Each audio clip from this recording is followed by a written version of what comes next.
ഞാനിപ്പോൾ നിൽക്കുന്നത് ഇന്നിപ്പോൾ ഈ മുത്തങ്ങയിലെ മന്മഥമൂല ആലത്തൂരിലേക്ക് പോകുന്ന വഴിയാണ്. കഴിഞ്ഞ ദിവസങ്ങളിൽ ഇവിടെ മുഴുവൻ വെള്ളം കയറി കിടക്കുകയായിരുന്നു. ഇതിലൂടെ അങ്ങോട്ടും ഇങ്ങോട്ടും യാത്ര സാധ്യമല്ലായിരുന്നു. അതുകൊണ്ട് തന്നെ ഈ ഭാഗങ്ങളിലുള്ള ഒരു 7ഓളം ഉന്നതികളുണ്ട്. ഈ ഭാഗങ്ങളിൽ ആലത്തൂർ, ചിറമൂല, മേലെ ചിറമൂല, ചുണ്ടക്കുനി അടക്കമുള്ള ഭാഗങ്ങളുണ്ട്. ഇവിടെങ്ങളെല്ലാം വെള്ളം കയറിയ കാരണം ആളുകൾക്ക് ഇതിലെ പോകാൻ കഴിയില്ലായിരുന്നു. കഴിഞ്ഞ ദിവസം നമ്മൾ റിപ്പോർട്ട് ചെയ്തിരുന്നു ഒരു കല്യാണ വീടുകളിലേക്ക് സാധനങ്ങൾ ഇവിടെ തലച്ചുമടായി എടുത്തുകൊണ്ട് പോകുന്ന ഒരു കാഴ്ച, വെള്ളത്തിലൂടെ വാഹനങ്ങൾ പോകാൻ കഴിയാതിരുന്ന സാഹചര്യത്തിൽ. അപ്പോൾ ഇന്നലെ വൈകുന്നേരത്തോടുകൂടി ഇവിടെ പൂർണ്ണമായിട്ടും വെള്ളം ഇറങ്ങിയിട്ടുണ്ട്. ഇവിടെ ഇപ്പോൾ യാത്രാ സുഖമായി നടക്കും, വാഹനങ്ങൾ പോകുന്നുണ്ട് ഒരു കാഴ്ചയാണ്.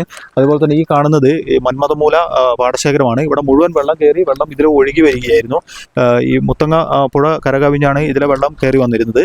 ഇപ്പോൾ പൂർണ്ണമായിട്ടും ഇവിടെ വെള്ളം ഒഴിവായിട്ടുണ്ട്. അതേപോലെ തന്നെ താഴ്ന്നിടങ്ങളിൽ നിന്നെല്ലാം വെള്ളം ഒഴിവായിട്ടുണ്ട്. പക്ഷേ ക്യാമ്പുകൾ ഇപ്പോഴും പ്രവർത്തിക്കുന്നുണ്ട്.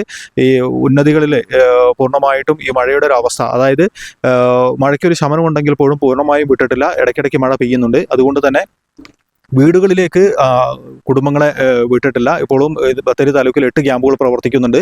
107 കുടുംബങ്ങളിൽ നിന്നായി 361ഓളം അംഗങ്ങളാണ് ഈ ക്യാമ്പുകളിലുള്ളത്.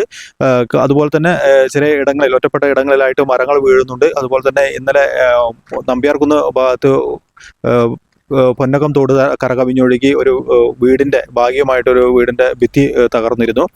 അത്തരത്തിലുള്ള അനിഷ്ട സംഭവങ്ങളുണ്ട്. എന്തായാലും മഴ ശമിച്ചിട്ടുണ്ട്. താഴ്ന്നിടങ്ങളിൽ നിന്ന് വെള്ളം ഇറങ്ങുന്ന ഒരു കാഴ്ചയാണ് ഇപ്പോൾ മുത്തങ്ങ, അതുപോലെ തന്നെ നൂൽപ്പുഴ മേഖലകളിൽ നിന്ന് ഉള്ളത്. മന്മഥമൂലയിൽ നിന്നും വയനാട് വിഷനു വേണ്ടി അബു താഹിർ. കൂടുതൽ വാർത്തകൾക്കും വിശേഷങ്ങൾക്കുമായി Wayanad vision Facebook page follow ചെയ്യുക, യൂട്യൂബ് ചാനൽ സബ്സ്ക്രൈബ് ചെയ്യുക.